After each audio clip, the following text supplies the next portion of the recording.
បាទសួស្តីអ្នកទាំងអស់គ្នាបាទសូមស្វាគមន៍មកកាន់ Channel ខ្ញុំបាទ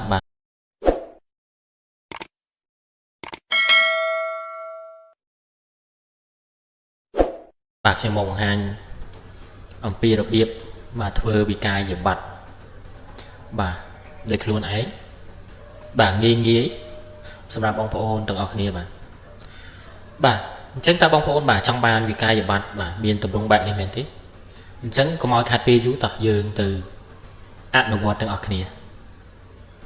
បាទខ្ញុំ back page ចោលសិនបាទយើងចូលមកកាន់កម្មវិធី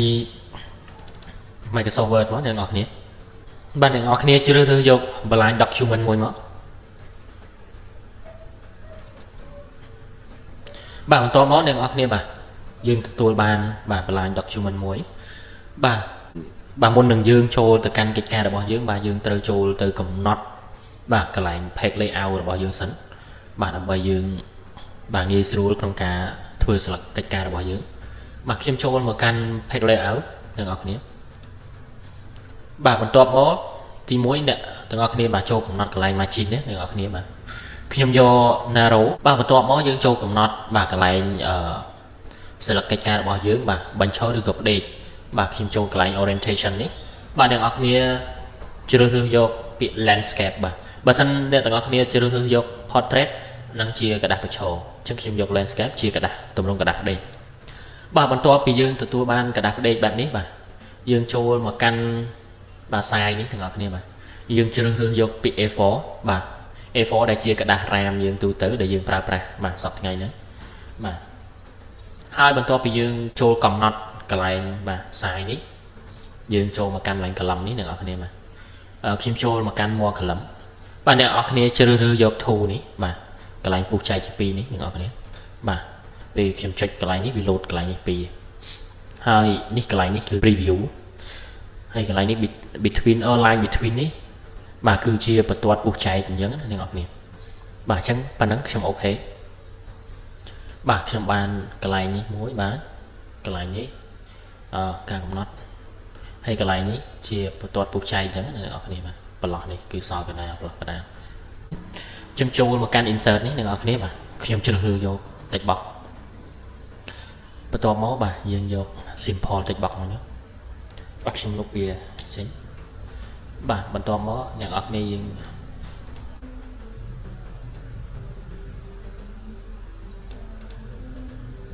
បាទខ្ញុំអូសប៉ុណ្ណឹងបាទអ្នកនរគ្នាចុចកន្លែងនេះមកហើយយើងអូសមកអ្នកនរគ្នាបាទអញ្ចឹងយើងអូសមកខាងនេះតិចបាទប៉ុណ្ណឹងមកបន្ទាប់យើងបានបាទយើងបានរូបរាងប៉ុណ្ណេះយើងចូលមកកាន់បាទ inbox បាទ inbox យើងជ្រើសរើសយកកន្លែងនេះមួយទៅអ្នកនរគ្នាមកយើងដើម្បីយើងកំណត់ tab អញ្ចឹងណាបាទខ្ញុំចូលកន្លែងតម្រឹមនេះខ្ញុំដាក់ tab កន្លែងនេះមួយហើយបន្ទាប់មកបាទខ្ញុំដាក់តម្រឹមបាទត្រឹមនេះមួយអ្នកនរគ្នាបាទតម្រឹមខាងឆ្វេងហើយបន្ទាប់មកខ្ញុំដូរនេះខ្ញុំដាក់នេះដល់ចំកណ្ដាលមួយបាទខ្ញុំដាក់កន្លែងនេះមួយអ្នកនរគ្នាបាទងាយស្រួលបើសិនជាយើងគ្រាន់តែ tab មួយមកបាទវាមកកាន់ទីតាំងនេះហើយយើង tab មួយទៀតបាទវាមកកាន់ទីតាំងនេះហើយយើង tab មួយទៀតវាមកកាន់ទីតាំងនេះបាទអញ្ចឹងវាងាយស្រួលអ្នកនរគ្នាបាទអញ្ចឹងខ្ញុំចាប់ផ្ដើមមកវាយអក្សរបាទពីដំបូងយើងវាយដាក់បាទយើងឈ្មោះបាទយើងដាក់ឈ្មោះនេះបាទពូជនេះថែមទៅបាទពូជចានេះពូជនេះថែមបាទយើងដាក់ឈ្មោះឧទាហរណ៍ការលិច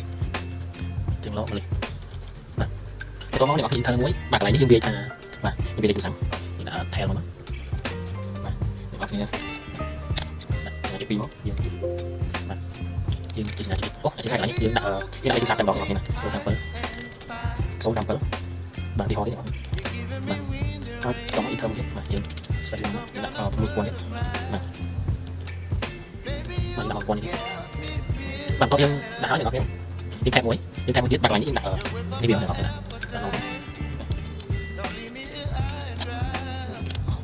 ដាក់ចាំនេះនេះហើយកន្លែងនេះខ្ញុំថែមពីមួយទៀតដាក់ tab នេះដាក់ចុច chụp đi mà nó này này và có intern một tiết và cái này ồ cái này nhưng đặt vịt cây mặt này này vì chịu sạc này vịt cây vịt cây mặt mà trong cái này nhưng đặt in vòi in vòi đây vòi vàตัวmón này ngõ cái này mà nhưng mà cu tà ráng bà dương cho một can insert món dương do bị thẻ bó bà anh ấy tà ráng ấy à lấy khi do mà chua cho nít prám và thầm nít prám hai chuột đấy dương do mà dương do pan này chứ dương do pan này xong nhá bà tao mới dùng VA trồi bà dùng VA món này ngọt này mà đã lấy thì ngồi để mà đi đặt chua mà chua một tầm đánh tao món này ngọt này bà đặt lại đi bà đặt tầm mày bà đặt mày đi mày đi lại đi mà trong núi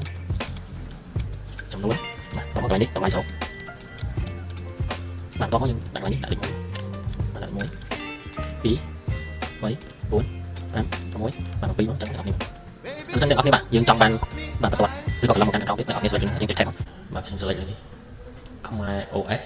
bạn xin do đọc phí bạn và nắng này nhé này dương về lệnh quay mà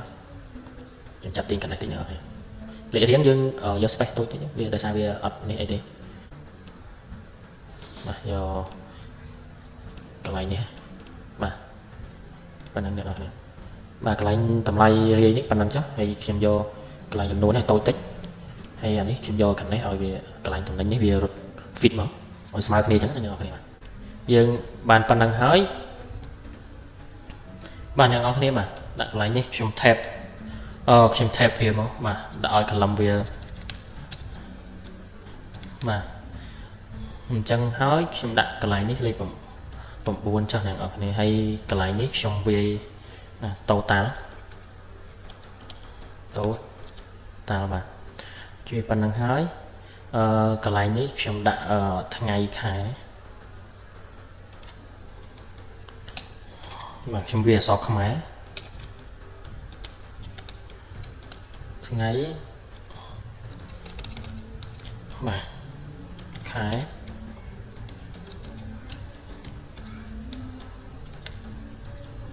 ឆ្នាំបាទ2000ណា2023អញ្ចឹងមកយើងចាប់ទាញកាន់នេះតិចមកតាមមកយើង select លើទាំងអស់មកហើយយើងជ្រើសរើសយកvào trongកណ្ដាលមកអ្នកនរគ្នាបាទប៉ុណ្ណឹងបាទតម្លៃរៀននេះយើងដាក់ឲ្យបាទប៉ុណ្ណឹងហើយbạnអ្នកនរគ្នាបាទអាកន្លែងខាងក្រោមនេះយើងដាក់ថាបាទអ្នកលក់អញ្ចឹងមក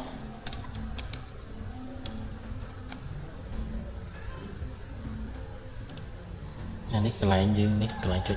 យើងដាក់ចុចអញ្ចឹងមកបាទហើយសម្រាប់កន្លែងនេះយើងដាក់អ្នកទិញ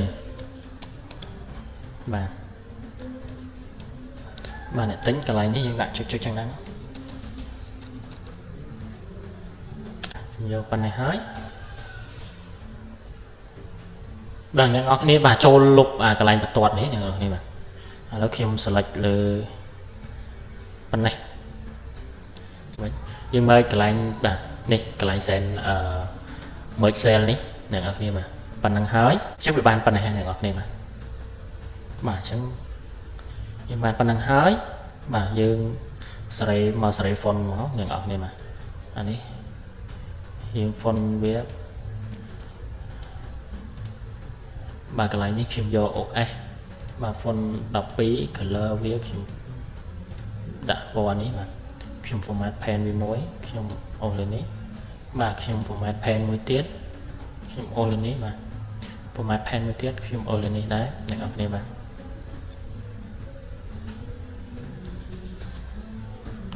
បាទកន្លែងនេះវារត់មកក្រោមចឹងយើងលុបវាខ្លះបាទមកកាន់ទីនេះបាទខ្ញុំកន្លែងនេះខ្ញុំដាក់ពណ៌បាទលាយរៀងពណ៌ក្រហមបាទកន្លែងនេះយើង select មកអ្នកនរគ្នាបាទខ្ញុំជ្រើសរើសយក moonlight បាទ font យើងយកធំ14បានហើយបាទអ្នកនរគ្នាឬក៏12ក៏បានដែរបាទខ្ញុំដាក់ពណ៌វាបាទហើយខ្ញុំ format pen មួយខ្ញុំ លើវិក័យប័ណ្ណនេះបាទខ្ញុំ format pen វាទៀតខ្ញុំលើពាក្យ invoice នេះបាទខ្ញុំដាក់ឲ្យវាដិតតិចទៅបាទយើងបានប៉ុណ្ណេះអ្នកនរគ្នាបាទតោះមកយើង select លើតារាងនេះអ្នកនរគ្នាបាទជ្រើសរើសយកពណ៌បាទខ្ញុំវាជាលោតពណ៌អក្សរទាំងអស់បាទហើយបន្ទាប់មកយើងយក design នេះយើងចូលមកកាន់បាទកន្លែងនេះអ្នកនរគ្នាបាទកន្លែង pen color នេះបាទខ្ញុំរើសយកពណ៌ហ្នឹងហើយខ្ញុំចូល border បាទខ្ញុំយក all border បាទពេល all border ទៅវាលោតមកបែបនេះអញ្ចឹងនេះអ្នកទាំងអស់គ្នាបាទយើងចូលកន្លែង layout នេះមកអ្នកទាំងអស់គ្នាបាទយើងជ្រើសរើសយកពាក្យ eraser នេះបាទហើយបន្ទាប់មកយើងលុបវាមកបាទយើងលុបចឹងមកយើងចុចលើវាមួយមកបាទហើយបាទខាងក្រោមនេះខ្ញុំចុចប៉ុណ្ណឹងកាជាហៀងនេះខ្ញុំចុចបាទពីលើវាមកហើយយើងដោះវាវិញមកអ្នកនរគ្នាបាទតែប៉ុណ្្នឹងអ្នកនរគ្នាបាទកន្លែងនេះមួយមកអ្នកនរគ្នាបាទយកពណ៌ខ្ញុំយកពណ៌នេះព្រាបបន្តិចអរជាស្អីកន្លែងនេះយើង select លើវាហើយយើងយកបាទកន្លែង design នេះបាទយកកន្លែង setting នេះ setting ហើយយើងជ្រើសរើសពណ៌មកបាទអ្នកនរគ្នាបាទហើយខ្ញុំ select លើបាទ select លើនេះខ្ញុំយក setting ដែរបាទបានពណ៌បែបនេះខ្ញុំ select លើវាខ្ញុំយក setting នេះដែរមក